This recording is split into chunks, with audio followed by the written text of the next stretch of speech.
Hi friend, this is Sanjay Kumar, creator of Selector Sub. In this tutorial, you will learn all about CSS Selector from the basic to advanced level. There is no prior knowledge as such required for this tutorial.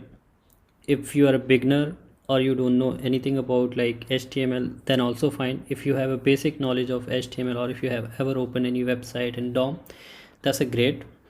I will help you to learn each and every step, and this is highly recommended if you're coming from automation testing background or you want to start your career and you want to learn about you want to start with automation testing or the web development. This is definitely a highly recommended course to you.